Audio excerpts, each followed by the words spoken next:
Welcome to Hunter x Hunter Chapter 402 Talk. Most people in the comments seemed okay with this format last time, so for now I'm sticking with it. It's easy to edit, so I can get this out and get back to work on the Kacho and Fugetsu video, which is already scripted and recorded, it just needs time in the editing tank. So first of all, on that subject, the Kacho Fugetsu Melody storyline takes a step forward in this chapter, which is a step beyond my recap video. There's going to be a lot of discussion in that video about this Kaiser guy from the Justice Bureau and who might be manipulating him and what they're trying to achieve, but I don't want to repeat myself, so just check out that video when it's out in a few days. This chapter doesn't change too much in terms of the Kaiser mystery. He's still talking like he's acting of his own volition for personal reasons, which remains very doubtful. There's still no changes to his heartbeat. We still don't know who would be manipulating him or why, but he cooperates with the plan to kidnap Lazarus with Fugetsu's magic wormhole and assassinate him to save Fugetsu's life, either because he actually wants to save her or because this is Melody's priority and he wants to keep Melody cooperative. So those question marks are still question marks, but now he's progressed from talking about assassination plots to actually carrying one out. And as they walk around, setting up these fast travel points for the magic worm, Kaiser is also gauging the prince's reactions to these interesting letters he had Kacho Beast write up. So this is where we learn that the Justice Department has dirt on the princes. But we don't know if the dirt is all legit. Serednik's evil doings, that's definitely legit, but as Tagashi keeps telling us, it's possible to mix in truth with your lies. These other stories could be fabrications designed by the Justice Bureau to shake up the war in a certain way. Or they could be true. Or the Justice Bureau could think they're true because they've been duped by whoever leaked the stories to them. All that being said, let's assume they're true for now just to see where that would lead.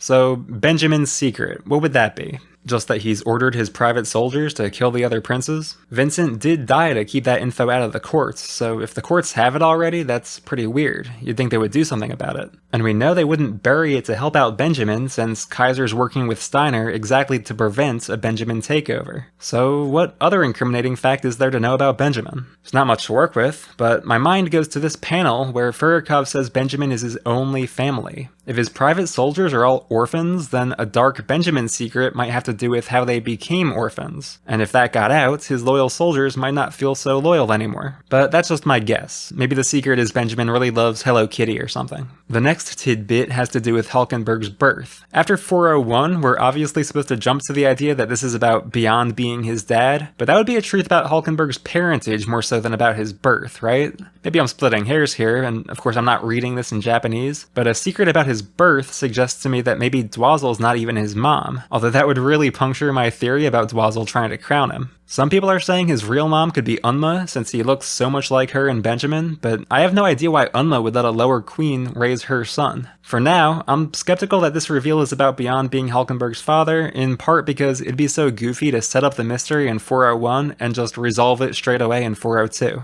And I still think Serednik's the Beyond baby, although I guess if he's not related to Nasubi, there's still the problem of how he got his cool horse, since the guardian beasts are only supposed to manifest for relatives of the first king. So let's try looking at it from that angle. Melody hopes the letters that they send to Halkenburg and Kurapika will be put to good use in helping them find a path out of the succession war before anyone else dies. So could the secret about Halkenburg's birth hint at a way to end the war? If Halkenburg or some other prince isn't related to Nasubi, maybe the conditions for the war aren't being met and the whole thing would unravel. But if that were true, it's strange that a guardian beast manifested for him in the first place. So maybe the info to end the war is something separate from the birth secret, but in that case, how did the Justice Bureau get its hands on that kind of intel while looking into the princes? Or maybe the intel has no specific bearing on ending the war, but Melody trusts that by giving Kurapika as much info as possible just in general, he'll come up with a method to end the war on his own. In any case, ending the war without any more royal bloodshed is pretty optimistic. Even if Kurapika found the off switch and the guardian beasts vanished in a puff of smoke, the top contenders for the throne wouldn't stop fighting. And Halkenburg probably is one of those top contenders. Now that he's gotten into the fight and begun sacrificing his followers for the sake of winning, he may well consider himself fully committed. And Kurapika's committed too. He's tied up in his alliance now with Zhongli and Tebepa, and it's naive to think either of them will be calling it quits, guardian beasts or no guardian beasts. So while Melody has high hopes for these letters, I think she's bound to be disappointed in her hopes for a peaceful solution. And you'll be disappointed too if you saw this panel and thought, hey, the war's ending in 30 chapters after all. So until we learn more, these bombshell reveals are more like bombshell teasers. We don't really know what the info is yet, or if the info is going to be true. But to recap my initial thoughts, I think Benjamin's secret could undermine the loyalty of his soldiers, I don't think Halkenburg is the Beyond Baby, and even if Melody found a path out of the war, I don't think Kurapika and Halkenburg are going to be willing or able to walk that path anytime soon. I like to put concrete predictions in here, even when things are this confusing. I don't want to spend a whole video going, I don't know, maybe this, maybe that, It's more fun to make a guess. I'm bound to be wrong about a lot of things, and then you get to roast me in the comments, so it's all good. Anyway, while I'm making guesses, here's an easier one. I do think Lazarus's guardian beast is responsible for Fugetsu's condition. First off, this bug bite is not from Yushihi's needle ball, since Kacho Beast says it wasn't on her during the escape attempt, and Yushihi attacked her before that. Second, it's not a curse from an untouchable or a sacrifice, because, as Benjamin observes, Fugetsu is being preyed on by weak, opportunistic spirits that scatter easily when a guardian beast comes near. If a strong curse were determined to get at her, Basho's Band-Aid probably wouldn't be enough to help, since Nen exorcism is supposed to be hard. So these spirits that we see are not the source of the problem, they're just a symptom of her life force being drained away.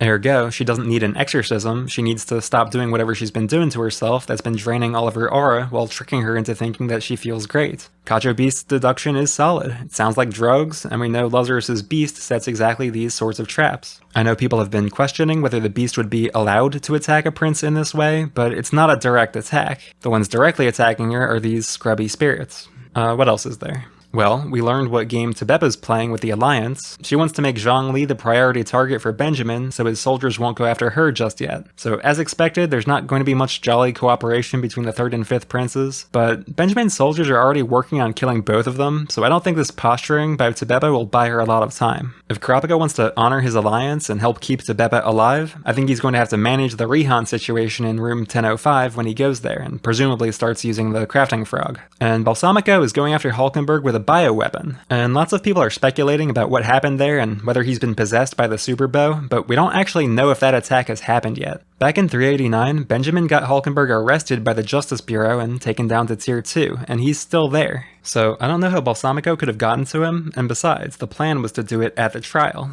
There was a rumbling overhead, seemingly without Halkenburg if he's down here in Tier 2, so my big guess is that Halkenburg's followers can use the power of his beast without him actually being there. Kurapika hinted at the possibility that everyone with the mark is equal, Halkenburg included, all the way back in 372. So while Balsamico waits to make his play, Halkenburg's plans could be advancing even in his absence. And we could already have another guard somewhere in the war who just got hit by the super bow and secretly replaced by a Halkenburg boy. So watch out for that going forward. And I think that's about all I've got on chapter 402. I could rattle off stray thoughts forever, but I want to keep these chapter talk videos on the short side if I can. There's already so much going on in these new chapters, so let me know if you think I missed something. Let me know what you think of my predictions, and make sure to catch my Kacho and Fugetsu video in a few days, where I'm theorizing all about Kaiser. I'm startled at how many of you have been subscribing, so keep doing that, and you'll see the new video when it's out. Until then, thanks for watching, and I'll see you next time.